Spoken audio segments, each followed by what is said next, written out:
company this Ramadan. Good morning and welcome, Ms. Illana Hieradien.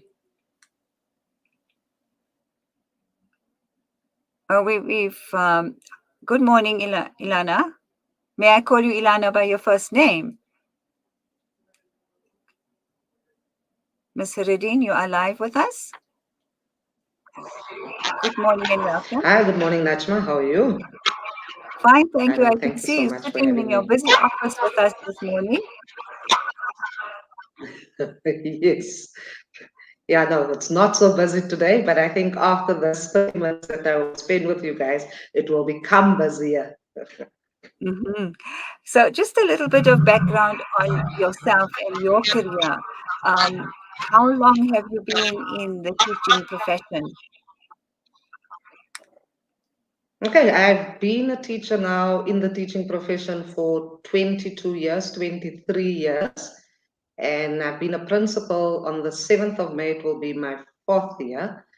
Yeah, so that is me. I've been long in education and I love every second and minute about education and making sure that each of our learners receive quality learning and teaching. Mm-hmm. And that's very encouraging to hear from someone who is managing and heading a public school.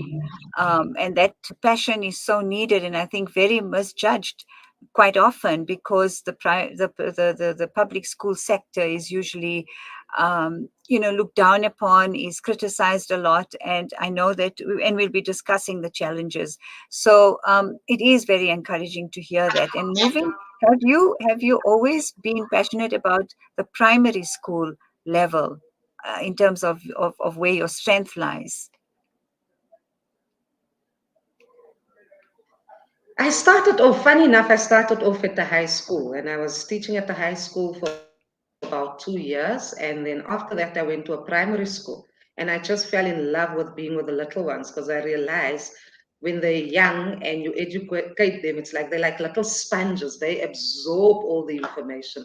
So I love the little ones. I wouldn't say the foundation phase is such and the grade R's because I salute those teachers because they have the world's patience working with our 5 year to 9 year olds. But I love working with the little ones very, very much.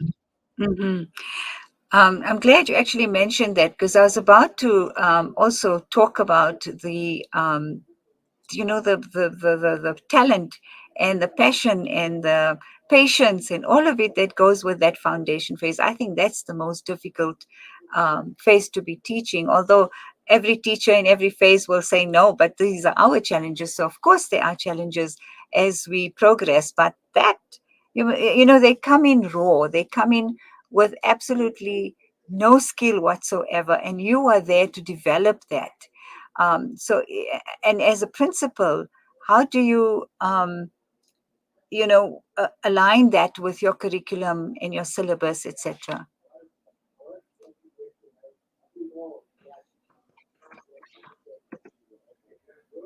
Sorry, Najma, I didn't get you. You can just give me the last bit of the question that you have asked me about the foundation phase. I think our signal is a little bit bad on my side. Okay, yeah, we apologize to you and everyone listening and watching us. There is a bit of a delay on our side as well, but I do think it's the network issue on your side. Okay, I was saying that how do you assist the teachers with that challenge that they face, and aligning it with syllabus and curriculum challenge of teaching children who come in absolutely raw, having absolutely no skill whatsoever?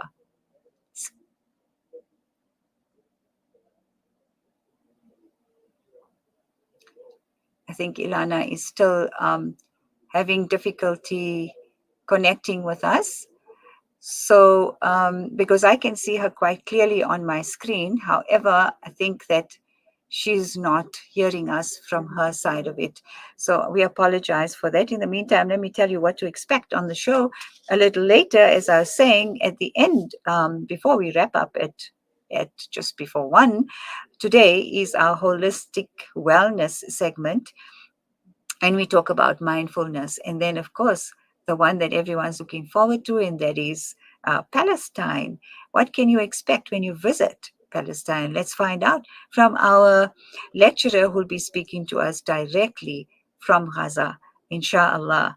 There's these the load shedding, and there's connectivity issues, network issues, and for us here, it is difficult to overcome that because sometimes all of these things are not in our control. However, let's continue. If you have anything to add, or if you have any questions to ask, you may go ahead on our studio line on 010-880-2396. So we go for a quick ad break, and we will continue via telephone with our very special guest on the education segment, Ms. Illana Hieradien.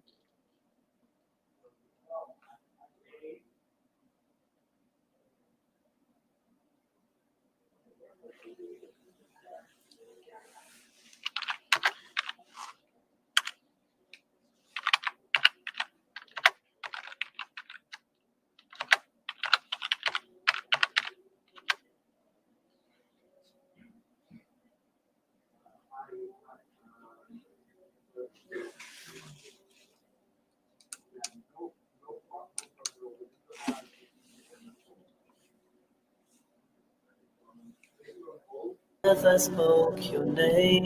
Every breath I spoke She's your going to say, Ask you, you want to see if you can get to just sit for the but yeah. other office beneath the Yeah, you actually, I was going to ocean ask because I am very tiny. blue. that's why I wanted to ask you for I Yes, green yes, please, please.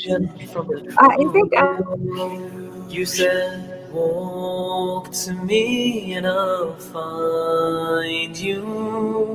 Call me and I'll show you. Hiding like a pearl for you to heal and guide you from deep inside you, hiding like a pearl for you.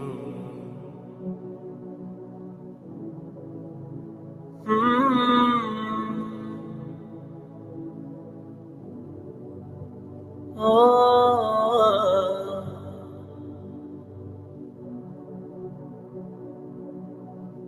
And from the pulse beneath my skin, you call me to a source within. Where every layer revealed one more. A secret brighter than before. And at the heart there lay just one. The roots of all that I become. I watch the surface start to break. Free of form, free of shape. You said, walk to me and I'll run to you. Call me and I'll show. You are listening to Salam Media live from our headquarters in South Africa. This is Salam Media, keeping you company this Ramadan.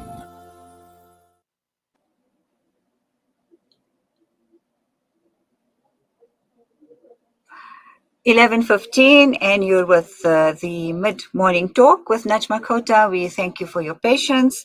We've solved the technical problem, and we're back on with Ms. Illana Hieradien. She's joining us via phone now. Ms. Illana, we were discussing the challenges that teachers face in terms of the foundation phase, and you were talking about the patience that one requires because the little ones are raw, as I said. How do you then motivate the teachers to then match that with syllabus, because it's extremely difficult to, I suppose, in the beginning to get through to those learners?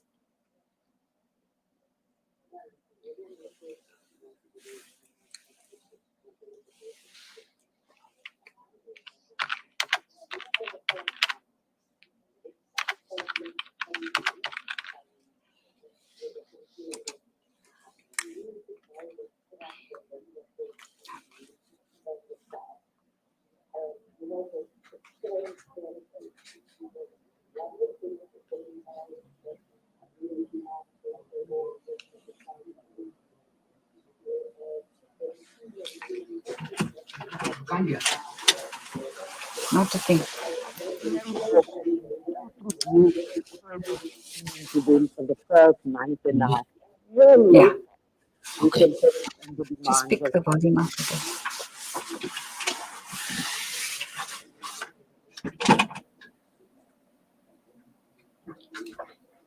I'm sorry, I can't hear Illana at all on my side. There's still a technical issue. Illana, we apologize, Ms. Hieradien, for this. Um, goodness, when they say things go wrong because of technical issues, then that's exactly what it is. I hope I can hear you now, Ms. Hieradien. We're going to pause a bit. Okay, now I think I can hear you. I hope that my listeners are not going through what I'm going through. Can I just hear your answer? Okay, what I was saying, like, for the first month, I Yes. know with my teachers to say, okay, we know that we need to complete the curriculum, but what's to complete the curriculum or follow a curriculum when our children are not 100% ready for the expectations of grade one. For the first month and a half, I asked teachers to just, win the track of the learners, do like orientation, so what is expected in grade one, instead of just delving straight into curricular issues. So we know they come from grade R, they come from grade 3. So it's not the same. And the expectations that we have in grade 1 is not the same. So for my grade 1 teachers, I would say do a bit of orientation, have a lot of songs, play little games as an introduction into grade 1. The grade 2 and 3 teachers were basically grade 2, and the focus on the grade 1 was just as like prepare them for the new grade. Likewise with the grade 3s as well. I hope that gives you some perspective of what I want to bring across. Right. And in terms of the curriculum itself and absorbing information, is that difficult? And how do learners then ease into that? Because, you're saying that you have to orientate them. Of course, it's a new environment. It's very challenging as well. And I know you probably answered how they face this and, how is it mitigated in that sense. But then again, you have the other challenges, which are, and it's on the tip of my tongue, but I can't answer it for you. So I want to know from a principal's point of view and the environment that you're in terms of the public schools, what are the challenges that you face? If we have to talk about challenges, we always will bring like a lot of challenges to the table. But one of the things is I always say with each challenge that you come up with, there should be a solution somewhere in your mind on how you're going to impact it. So one of the things is that our children that does not attend like the school grade R centers. That's where the gap is. So our learners that at our school grade R centers, they fit in very well in grade 1. But now the ones that come fresh from home or from a place in the area, they also struggle a bit because of the routine and the demand of grade 1. Now we all know with the curriculum, we're complaining and saying that the curriculum is jam-packed and there's a lot of things that needs to be covered within the curriculum.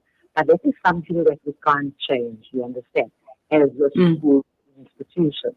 So we need to work around that. And I normally tell the teachers, let's look at the ATT and let's focus on things that our learners can manage. And because we know that the ATT is also very repetitive. So let's focus on one skill and with the master that skill, because next time you find there's a repetition of that skill. You understand? What we do is trying to cover the curriculum that the children can master. So on paper, they cover the curriculum.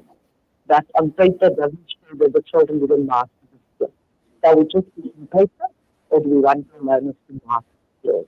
And that is the outcome at St.Ives. We want learners that master the skill of reading and counting. So those are the fundamental skills that our learners need, reading and counting. So phonics is important. So what we also have to do is, like, as teachers, we have to sit together and plan a lot as well in terms of what is the gap when the learner moves from grade 1 to grade 2, what are the gaps that you see as a grade 2 teacher? And every year it changes because learners are different. You can't use the same strategies that you used the previous year. So there's a lot of planning together. Like at 9th grade, every Wednesday, they need to sit and look at roads and how to improve and solve the gaps. You understand that? The most important thing is that we need to, the challenge is that our parents do not understand the homework that the learners take home. It's important that the teachers first teach the parents how to do the homework, for instance, so the parents can assist the child. Because we can do it either way where the parents are doing all the homework and the child doesn't learn anything. But we want our parents to assist the child with the homework and not do the homework for the child. So that is where we stand. That will be the two challenges that was very early on in the year. I'm not going to talk about the last year's challenges and the previous years. So for this term, so we focus on these children that are not ready for grade 1, as well the homework, the parents are not able. Not because they're not educated or all of that. It's the mind, you understand, and the importance of putting that information over to the child. So we as teachers actually look at how to assist our parents to assist their children with the homework. And that is the whole foundation from grade R to grade 3. Mm-hmm. So, and also in terms of the population in the school, and the demographics. So, when you talk about this and you say on paper, things need to be done and finished, and even though you're inundated with work, there's a certain requirement level that the learners have to reach, progressing into the next grade. But at the same time, one would, if we really have to talk about the dropout rates and the reasons for that.